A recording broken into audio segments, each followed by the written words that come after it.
En SOS, pero hacia el mundo, porque esta ciudad está, bueno.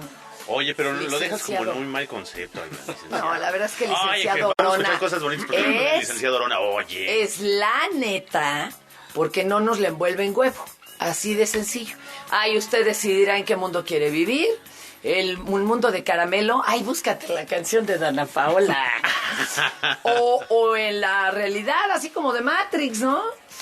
Mi querido licenciado Orona, ¿cómo estás? Muy bien, Fernanda, ¿cómo estás? ¿Todo bien? Pues, ¿qué te puedo decir, Pues yo te carnal? diría que esta ocasión no es de ansiedad, es de plena indignación. Mira, Que la canción. no somos adivinos, pero adivinamos. Ajá. Pero le La atinamos, semana quién sabe pasada cómo, dijimos que iban a armar un tinglado, que iban a hacer una puesta en escena con el tema de los guachicoleros, y ya, como lo dijimos la semana pasada, salió el peine y se confirmó.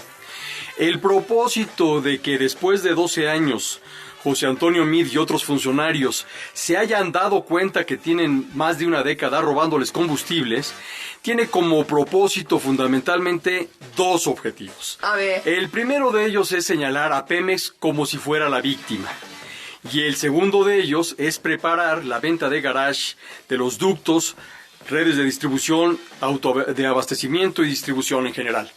¿Por qué? Bueno, pues sucede que ayer la Suprema Corte de Justicia de la Nación resolvió que Petróleos Mexicanos no es responsable por los derrames y los daños ocasionados por estos, por lo que cualquier persona, propietario, ejidatario, pequeño propietario rural que haya tenido la desgracia de que un ducto pase por su propiedad, sabe que Pemex solamente cobra los beneficios de usar ductos, pero no va a responder por la negligencia e incompetencia de vigilar los ductos de su propiedad.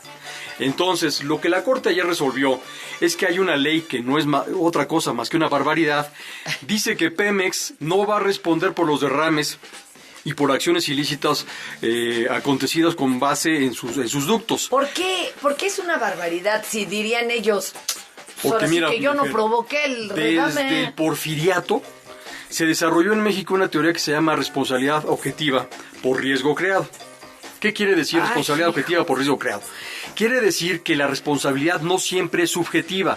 La responsabilidad es subjetiva cuando tú tienes la culpa, cuando tú de manera negligente o culposa has ocasionado un daño y entonces como tú eres responsable de eso, subjetivamente se te imputa una responsabilidad. Pero desde principios del siglo XX que se comenzaron a utilizar objetos que por su solo uso generan un riesgo, se desarrolló en México y en todo el mundo la conciencia de la responsabilidad objetiva, en la que no tiene que mediar tu responsabilidad subjetiva, en la que no tiene que acreditarse tu culpa o tu participación indirecta, sino que por el simple hecho de que tú emplees un objeto peligroso, te haces responsable de los daños causados. En este caso, todo el mundo sabe, porque en todo el mundo pasa, que los ductos son susceptibles de derrames, por lo que cualquier sujeto, cualquier empresa que se decida emplear un objeto peligroso como es un ducto, está sujeto a esta responsabilidad objetiva y debería de pagar todos los daños ocasionados por los derrames. Pero ahora la Suprema Corte de Justicia de la Nación ha validado una ley que hace impune, que hace irresponsable y que hace aparentar a Pemex como si fuera la víctima de otra cosa que no es sino el principal responsable por los descuidos en materia de seguridad, por el descuido que por más de una década ha tenido en esta industria creciente del huachicol. Entonces, no solamente se está preparando esta situación porque Pemex, todo el mundo sabemos, está al borde de la quiebra. Pemex está muy mal manejada. La reforma energética, lejos de modernizarla, lejos de optimizarla, le dio el tiro de gracia a Pemex. Si tú te pones a leer el decreto de extinción de Luz y Fuerza del Centro y ves las consideraciones que se tuvieron para liquidar a Luz y Fuerza del Centro, te vas a dar cuenta que Pemex está igual o peor que Luz y Fuerza del Centro en su momento, por lo que pues nos preocupa mucho que la Corte no se dé cuenta que debe de proteger al gobernado, debe proteger al ciudadano y debe proteger los derechos fundamentales de propiedad que están en el artículo 27 constitucional, por lo que la decisión del día de ayer no es para festejar, es para preocuparse, porque además nos da una noticia muy clara de lo que viene. ¿Qué es lo que viene? Pues ahora que van a rematar la red de distribución, ahora que van a rematar los ductos, las terminales de abastecimiento, los extranjeros dijeron, pues fíjate que en tu país no hay seguridad, en tu país todo el mundo hace lo que se le da la gana, y como los ductos son susceptibles de tomas clandestinas, pues ahora quiero yo, empresario extranjero, que me blindes y que los desmanes que se creen, los derrames que se ocasionen, pues yo no sea responsable. Tú has oído seguramente en la India, en Asia, en muchos lugares, las grandes empresas, Exxon, derrames Shell, gravísimos, derrames hasta de gravísimos, químicos. pero ¿sabes qué sucede en todo el mundo? Que el dueño del ducto paga. Pero ahora la Suprema Corte de Justicia de la Nación está sentando una base en la cual el dueño del ducto no es responsable por su uso. Entonces, las grandes empresas que vengan a apropiarse de nuestra red de ductos, y digo nuestra, porque todos los que me escucharon la pagamos, todos con nuestros impuestos pagamos esa red de ductos, pues ahora van a venir, la van a comprar barata y no van a ser responsables por los derrames. A ver, es como cuando el Grupo México hizo un desastre a nivel minería. Así es. Y hubiera una ley en donde dijera, pues no te hagas responsable porque al fin que se roban parte de lo que tú estás produciendo. En efecto, es tan grave No que me digas recordemos, eso. mira, la gente es joven, quizá mucha de la que nos escucha, no recuerdan algo que se llamó el stock. Por otro yo tengo caso un amigo que ayudó a pagarlo, hermano. Sí. Pues sucede que a nivel internacional el que derrama responde, pero en México estamos creando una cultura de que el que derrama, de que el que no toma medidas de seguridad, del que no tiene la capacidad y la aptitud técnica para operar un ducto, pueda operarlo de manera irresponsable y no responderle a todos los afectados. Entonces, ¿qué es lo que tenemos que hacer los mexicanos? Pues oponernos de manera vehemente, de manera clara y contundente, para que los ductos no se vendan, porque entonces van a venir extranjeros en un entorno y en un ambiente de clara impunidad. También en este micrófono dijimos la semana pasada, este tipo de cambio manipulado, que nos está presentando José Antonio Meade, en la gran operación maquillaje que está haciendo el gobierno en estas semanas, pues resulta que dijimos aquí que iba a subir la tasa de interés. Pues unas horas después de que aquí lo dijimos, el Banco de México anunció una preocupante alza en la tasa de interés. A ver, pero ¿por qué debería de preocuparnos si hasta sonó bonito? Tasa de interés. Ayer dijeron que estábamos en la gloria, compañero. Efectivamente. Y que cada vez había más venta al mayoreo y que las familias cada vez gastábamos más y entonces todos ya echamos ayer las campanas al vuelo. Ha entrado en la fantasía. Ha instalado a través de algo que se llaman las metodologías, un programa en el cual nos van a vender cristales rosas para que veamos otra realidad. En estos días, en los últimos 2 días, el tipo de cambio sigue bajando. Mejor unas tachas. Lo cual es completamente absurdo. Okay. Y es completamente absurdo porque, si bien es cierto, como dice Mr. Makeup, el señor José Antonio Meade, que el tipo de cambio es natural y que todas las monedas están siendo susceptibles de variaciones importantes, lo que no dice el señor José Antonio Meade es que en México es el único que tiene una intervención opinable a través de la venta de coberturas, y que si vendiendo coberturas por 20,000 millones de dólares el tipo de cambio sigue en los niveles en los que está, quiere decir que cuando dejen de vender coberturas el tipo de cambio se va a disparar. Pero no solo eso, sino que esta presión que está ejerciendo el gobierno en la oferta y en la demanda ya ocasionó un incremento en la inflación. Este incremento en la inflación que se anunció el día de ayer es el más alto en los últimos 8 años, pero es solamente el principio, porque después de las elecciones van a comenzar a soltar todas estas medidas paliativas que están ahorita emprendiendo, y vamos a tener un problema serio. Fer, dijeron que el empleo está aumentando. ¿Quién puede creer que el empleo está aumentando? Fer, dijeron que estamos mejorando la inversión extranjera. ¿Quién ve más dinero en la calle? Lo que está sucediendo es que ahora el gobierno está sacando reglas y resoluciones para que las autoridades saquen metodologías. Así se llaman ahora, metodologías. Entonces, estas nuevas metodologías les permiten decir y medir las cosas con la regla que ellos quieran. Entonces, ahora ellos van a decir cuánto ha subido y debe subir el transporte. Ahora ellos van a decir cuánto debe subir la gasolina, que ya lo vimos, el efecto natural, que en menos de 6 meses el efecto de la gasolina ha impactado y nos ha llevado al nivel de inflación más alto en los últimos 8 años. Pero no te quepa duda, esta medición de inflación también es fantasiosa. Siguen revolviendo las varillas de metal con el jitomate y con las piezas de avión.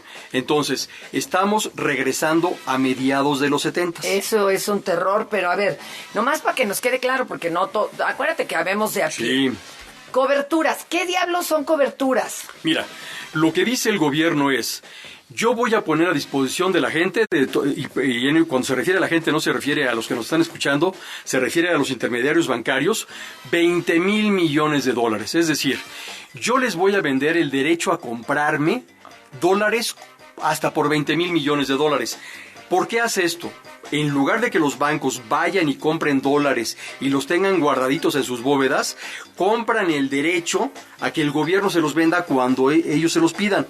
Esto hace que se despresione, es decir, haya menos compras de dólares. Hay harto dólar en el mercado, no se especula, parece que todo está todas Pero margaritas. esta medida es igualita a una que se tomó en el 94, que tú recordarás que se llamaban tesobonos.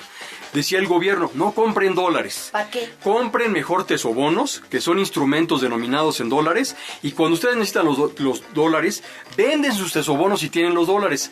Lo que acabó pasando es que acabamos teniendo 29,000 millones de dólares en tesobonos, y eso reventó la reserva de activos internacionales. Entonces, esta medida de las coberturas no es una medida ortodoxa. También ayer, MID está ahorita en barata de buenas noticias y nos dijo, ¿qué creen? El Fondo Monetario Internacional nos acaba de renovar la línea de los 86,000 millones de dólares. Nada más que ya se nos olvidó, ¿verdad? Que en el año 2012, José Antonio Meade, siendo secretario de Hacienda, tomó 14,000 millones de dólares de las reservas, 280,000 millones de pesos, los tomó así fresquecitos y se los regaló al Fondo Monetario Internacional a cuenta de aportación extraordinaria. Y a cambio de esa aportación extraordinaria, que ningún otro país comete el error de entregarle al Fondo Monetario Internacional, nos dieron una línea para poderlos prestar. Es decir, les regalamos 14,000 millones de dólares para tener el derecho a que nos presten 86,000 millones de dólares. Esa no es ninguna buena noticia, ni tampoco una buena evaluación de la economía mexicana, ni tampoco una certificación de las autoridades financieras. Esto es una continuidad de un problema que viene desde el 2012.